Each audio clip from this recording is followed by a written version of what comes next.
কলেজের toilet use করার জন্য আপনাদের কাছে কোনো পারমিশন লেটার আছে? কিছু আছে? আপনারা কেন ঢুকেছেন কলেজের মধ্যে?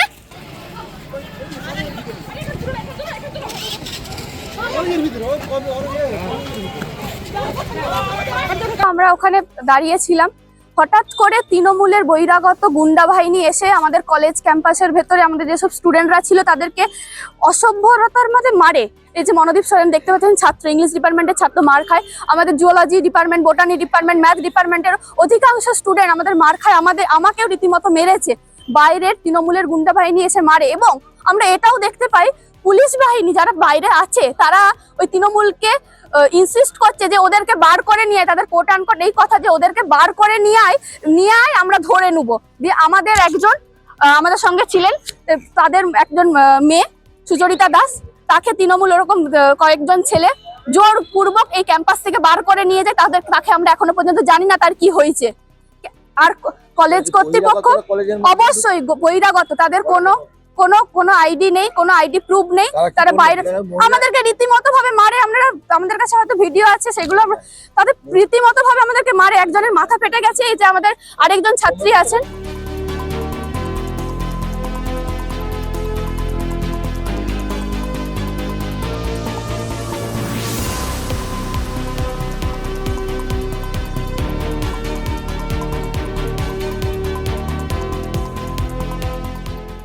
আজকে সাধারণত উচ্চ মাধ্যমিক আমরা প্রত্যেকেই জানি, আমরা প্রত্যেক স্কুলে আমরা তৃণমূল ছাত্র পরিষদ সর্বদা সাধারণ ছাত্রছাত্রীদের পাশে আছে। এবং আজকে মেদিনীপুর কলেজের সকালবেলায় ওরা গেট অবরুদ্ধ করেছে, আমরা গেটটা খুলে দিয়েছি এবং গেটটা খুলে যাতে সাধারণ ছাত্রছাত্রী ভিতরে ঢুকে ক্লাস করতে পারে সেই ব্যবস্থাটাই করেছি। এবং আমরাই এই যে দেখুন, এই হচ্ছে আপনাদের দেখাচ্ছে, এটা হচ্ছে পতাকার ওদের ফ্ল্যাগের টাং। ভাবুন, নৈরাজ্য সৃষ্টি করতে এসছে বাংলাতে, এবং বাংলাতে যেভাবে 34 বছর শাসন করেছে তারই নিদর্শন এই যে এটা যদি পতাকার টাং হয় আপনারাই দেখুন। একদম মিথ্যে, বহিরাগত নয়, আমাদের সাধারণ ছাত্রছাত্রী, আমাদের রানিং স্টুডেন্ট। এই দেখুন কিভাবে আক্রমণ করেছে। দেখুন এটা আমাদের এসএফআই এর যে ছেলেরা আছে, মুষ্টিমেয়কেরও তারা কোনোদিনও তাদের সাধারণ ছাত্রছাত্রীদের পাশে দেখা যায় না। এই বন্ধ ধর্মঘট হলে ওদেরকে আগেই দেওয়া হয়, তারাই আজকে মাঠে বেরিয়েছে। না, বহিরাগত কেউ থাকেনি, আর সবাই রানিং স্টুডেন্ট। এই তো একে মেরেছে পরম আমাদের এই কলেজেরই রানিং স্টুডেন্ট।